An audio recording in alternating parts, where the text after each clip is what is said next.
रात के 1:30 बजे विशाल, प्रतीक और नेहा मुंबई से पुणे की ओर अपनी कार से निकल पड़े। पुणे में एक दोस्त की शादी थी और वे किसी भी हाल में सुबह तक वहां पहुंचना चाहते थे। हाईवे सुनसान था, हल्की ठंड और घना कोहरा चारों ओर फैला था। भाई, ये हाईवे रात में थोड़ा ज्यादा ही डरावना लगता है, प्रतीक ने पीछे बैठी नेहा से कहा। नेहा हंसकर बोली, अरे फिल्मी बातें मत कर, सब ठीक होगा। लेकिन विशाल चुप था। उसने गूगल मैप्स में कुछ अजीब देखा।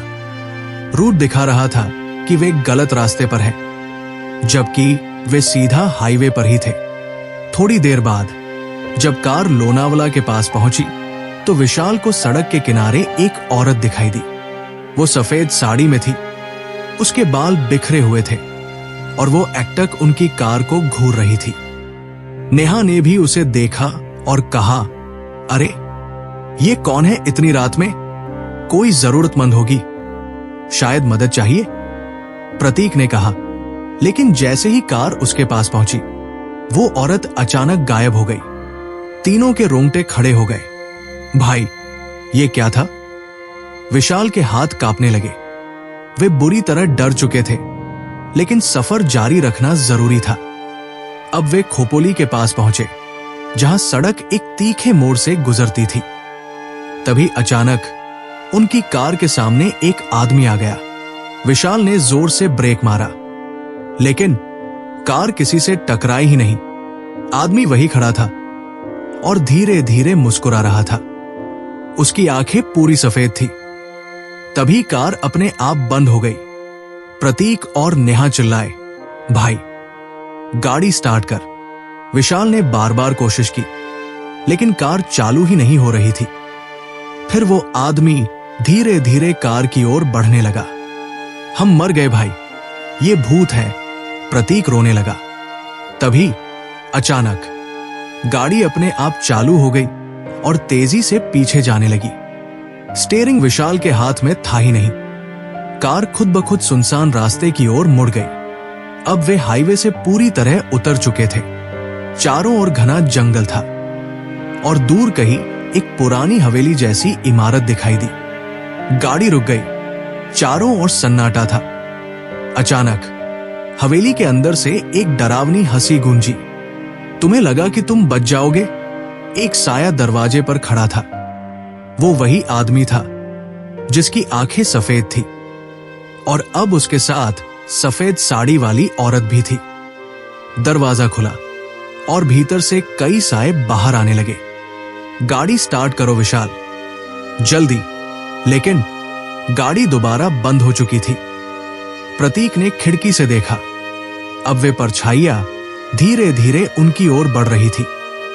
नेहा ने हिम्मत जुटाकर भगवान का नाम लिया और जोर से चिल्लाई, हमने तुम्हारा कुछ नहीं बिगाड़ा, हमें जाने दो। परछाइयां ठिठक गई और कुछ बुदबुदाने लगी। तभी विशाल ने आखिरी बार गाड़ी स्टार्ट करने की कोशिश की और गाड़ी चालू हो गई। वे पूरी स्पीड में वहां से भागे। सुबह के 4 बजे वे आखिरकार पुणे के पास एक पेट्रोल पंप पर रुके। हम बच गए, प्रतीक ने राहत की सांस ली। लेकिन नेहा ने जब अपनी जेब से फोन निकाला तो उसकी स्क्रीन पर एक मैसेज चमक रहा था, तुम अगले सफर के लिए तैयार हो? तीनों के चेहरे सफेद पड़ गए। मुंबई पुणे हाईवे का ये भूतिया सफर अभी खत्म नहीं हुआ था। सुबह के 4 बजे विशाल, प्रतीक और नेहा पुणे के एक पेट्रोल पंप पर रुके। पूरी रात का खौफनाक सफर उनकी आंखों के आगे घूम रहा था। वो रहस्यमयी सफेद साड़ी वाली औरत, सफेद आंखों वाला आदमी, गाड़ी का अपने आप बंद और स्टार्ट होना, और वो डरावनी हवेली। लेकिन क्या वे सच में बच गए थे? विशाल ने कांपते हाथों से एक सिगरेट जलाई और प्रतीक ने पानी की बोतल खोली। नेहा अब भी अपना फोन देख रही थी। उसकी स्क्रीन पर अब भी वही मैसेज था, तुम अगले सफर के लिए तैयार हो? विशाल ने राहत की सांस लेते हुए कहा, भाई ये सपना था या सच? प्रतीक ने सिर हिलाया, अगर सपना होता तो मेरी धड़कन इतनी तेज क्यों होती? नेहा ने धीरे से कहा, हमें यहां ज्यादा देर नहीं रुकना चाहिए। पेट्रोल पंप पर सिर्फ एक बूढ़ा चौकीदार था। वो उनकी ओर आया और बोला, बच्चों, क्या तुम खोपोली वाले रास्ते से आ रहे थे? तीनों ने चौंक कर उसे देखा। हाँ, लेकिन आप कैसे जानते हैं? बूढ़े चौकीदार की आंखों में एक अजीब सा डर था। तुम खुशकिस्मत हो कि जिंदा बच गए, लेकिन क्या सच में बचे हो? उस हाईवे पर जो सफेद साड़ी वाली औरत दिखती है, वो कोई और नहीं बल्कि कुछ साल पहले सड़क हादसे में मरी एक औरत की आत्मा है। लेकिन असली खतरा वो आदमी है जिसकी आंखें सफेद थी। उसे लोग छलावा कहते हैं। वो उन यात्रियों को फंसाता है जो रात में इस रास्ते से गुजरते हैं। जिसने भी उसकी आंखों में झांका, वो कभी जिंदा नहीं बचा। ये सुनते ही प्रतीक कांप उठा। भाई, मैंने उसकी आंखों में देखा था। विशाल ने तुरंत कार का शीशा देखा और चिल्ला उठा। कार के शीशे पर धुंधली सफेद उंगलियों के निशान थे। क्या ये किसी आत्मा का संकेत था? तीनों बिना वक्त गवाए वहां से एक होटल के लिए निकल पड़े। सुबह के 5:08 बजे वे पुणे के एक होटल में पहुंचे और जल्दी से एक कमरा लिया। हमें आराम करना चाहिए। ये सब सिर्फ एक भ्रम हो सकता है, विशाल ने कहा, लेकिन हकीकत कुछ और थी। जैसे ही नेहा बिस्तर पर लेटी, उसे ऐसा लगा जैसे कोई उसके पैरों को खींच रहा हो। उसने झटके से आंखें खोली और देखा, पैरों के पास एक साया था। सफेद आंखों वाला वही आदमी होटल के कमरे के अंदर खड़ा था। नेहा जोर से चिल्लाई, बचाओ। प्रतीक और विशाल भी उठ गए, लेकिन कमरे का दरवाजा अपने आप बंद हो चुका था।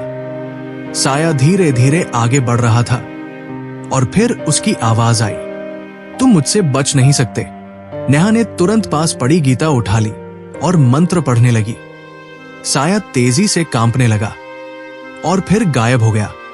दरवाजा अपने आप खुल गया। तीनों पूरी ताकत से वहां से भागे और सीधे होटल छोड़ दिया। सुबह के 7 बजे वे पुणे रेलवे स्टेशन पहुंचे। अब हम ट्रेन से मुंबई लौटेंगे, कार से नहीं, प्रतीक ने घबराते हुए कहा। लेकिन जब उन्होंने ट्रेन की टिकट देखी, उनकी टिकट पर ट्रेन का नाम था छलावा एक्सप्रेस। क्या वे सच में बच पाए थे या फिर अगली मंजिल पर उनका इंतजार किया जा रहा था? मुंबई पुणे हाईवे के खौफनाक सफर के बाद विशाल, प्रतीक और नेहा पुणे रेलवे स्टेशन पर पहुंचे। वे अब कार से वापस नहीं जाना चाहते थे, इसलिए ट्रेन पकड़ने का फैसला किया। लेकिन उनकी टिकट पर ट्रेन का नाम था छलावा एक्सप्रेस। क्या यह सिर्फ एक संयोग था या फिर यह सफर अभी खत्म नहीं हुआ था? ट्रेन में चढ़ते ही तीनों को अजीब सा महसूस हुआ। डिब्बे लगभग खाली थे, सिर्फ 2-3 यात्री ही बैठे थे और उनके चेहरे अजीब लग रहे थे, जैसे वे इंसान ही न हो। ट्रेन के अंदर धुंध थी और ठंड अजीब तरह से बढ़ रही थी। नेहा ने धीरे से कहा, यह ट्रेन कुछ अजीब लग रही है, कहीं हमने कोई गलत ट्रेन तो नहीं पकड़ ली? प्रतीक ने टिकट को गौर से देखा, लेकिन टिकट असली है, हमें डरने की जरूरत नहीं है। लेकिन तभी ठंडी हवा का एक झोंका आया और ट्रेन की सारी लाइट्स अचानक झपकने लगी। ट्रेन के अंदर एक अजीब सी परछाई घूमने लगी। डिब्बे का दरवाजा अपने आप बंद हो गया और फिर अचानक ट्रेन रुक गई। वे एक सुनसान स्टेशन पर खड़े थे जिसका नाम किसी ने पहले नहीं सुना था, शापित जंक्शन। विशाल खिड़की से बाहर झांकने लगा। वहां पर सफेद कपड़ों में खड़े दर्जनों लोग दिख रहे थे, लेकिन उनके चेहरे नहीं थे। वे सब ट्रेन की ओर बढ़ रहे थे। ट्रेन फिर से चल पड़ी, लेकिन अब ये एक सुरंग में घुस रही थी। वे तीनों भागते हुए अगले डिब्बे में पहुंचे, लेकिन वहां एक आदमी पहले से बैठा था जो बिल्कुल शांत था। उस आदमी ने कहा, तुम्हें भी इस ट्रेन में आना था, ठीक वैसे ही जैसे बाकी लोगों को आया था। प्रतीक ने घबराकर पूछा, ये ट्रेन क्या है और ये जगह कौन सी है? उस आदमी ने धीरे से जवाब दिया, ये ट्रेन उन लोगों के लिए है जो कभी अपने सफर को पूरा नहीं कर पाए। ये आत्माओं की ट्रेन है, जो इसमें चढ़ गया वो फिर कभी वापस नहीं जा सकता। तीनों के चेहरे सफेद पड़ गए। ट्रेन अब एक काले जंगल के पास से गुजर रही थी। बाहर अंधेरा था, लेकिन एक लाल दरवाजा दिखाई दे रहा था। आदमी ने कहा, अगर तुम बचना चाहते हो तो अगले स्टेशन से पहले इस दरवाजे से कूद जाओ। तीनों को समझ नहीं आया कि वे इस पर यकीन करें या नहीं। ट्रेन की लाइट्स झपकने लगी और चारों ओर से अजीब अजीब परछाइयां चलने लगी। उन्होंने तय किया, जो होगा देखा जाएगा, लेकिन इस ट्रेन में रहना सही नहीं। जैसे ही दरवाजा खुला, तीनों ने छलांग लगा दी। जब उन्होंने आंखें खोली तो वे मुंबई पुणे हाईवे के पास एक सुनसान जगह पर पड़े थे। सुबह हो चुकी थी और सड़क पर गाड़ियों की आवाजें आ रही थी, लेकिन कोई ट्रेन नहीं थी, कोई रेलवे ट्रैक नहीं था, कुछ भी नहीं था।